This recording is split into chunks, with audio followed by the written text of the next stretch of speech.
দীঘায় কি এমন ঘটলো যে মুহূর্তের মধ্যে বদলে গেল গোটা সমুদ্র সৈকতের চেহারা? পর্যটকদের সরিয়ে দিচ্ছে পুলিশ, মাইকিং করে চলছে সতর্ক বার্তা। সমুদ্রের এই রুদ্র রূপ দেখে অনেকে আতঙ্কিত। কি হচ্ছে দীঘায়, দেখুন আজকের এই বিশেষ প্রতিবেদনে। নমস্কার বন্ধুরা, আপনারা দেখছেন voice of Bankura, presented by Bankura private ITI, বাঁকুড়ার বিশ্বস্ত ও নির্ভরযোগ্য আইটিআই কলেজ। নিম্নচাপ এবং ভরা কোটালের জোড়া প্রভাবে কার্যত উত্তাল হয়ে উঠেছে দীঘার সমুদ্র। সকাল থেকেই সমুদ্রের ঢেউ স্বাভাবিকের তুলনায় অনেক বেশি হয়ে আছড়ে পড়তে দেখা যায়।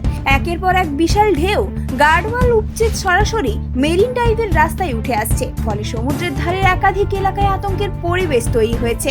টানা বৃষ্টির জেরে পরিস্থিতি আরো জটিল হয়ে উঠছে। দীঘায় মেরিন ড্রাইভের বেশ কয়েকটি অংশে জল জমে যাওয়ার সাধারণ মানুষের যাতায়াতের সমস্যা তৈরি হয়েছে।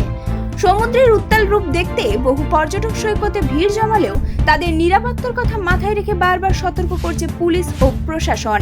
মাইকিং করে পর্যটকদের সমুদ্রের ধারে না যাওয়ার অনুরোধ জানানো হচ্ছে। পাশাপাশি সমুদ্রে নামা থেকেও বিরত থাকতে বলা হয়েছে। সমুদ্রের পরিস্থিতি মোকাবিলায় বাড়ানো হয়েছে নিরাপত্তা ব্যবস্থা। সৈকতের বিভিন্ন গুরুত্বপূর্ণ জায়গায় মোতায়েন রয়েছে পুলিশ, সিভিল ডিফেন্স এবং বিপর্যয় মোকাবিলা বাহিনীর কর্মীরা।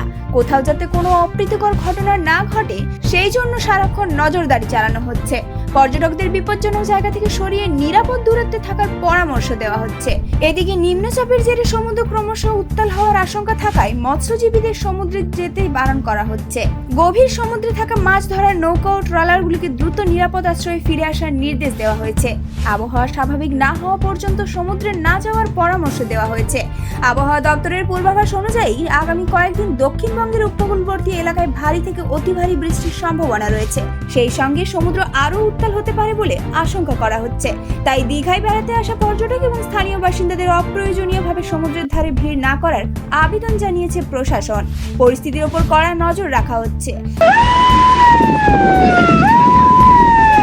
আপনারা সমুদ্রে মাছ ধরতে যাবেন না, নিকটবর্তী তীরবর্তী সুরক্ষিত জায়গায় আপনারা থাকুন এবং যে সকল তীর্থযাত্রীরা সমুদ্রে স্নান করতে এসেছেন তাদেরকে অনুরোধ করা হচ্ছে সমুদ্রের জল উত্তাল থাকবে, আপনারা বেশি দূর গিয়ে স্নান করবেন না।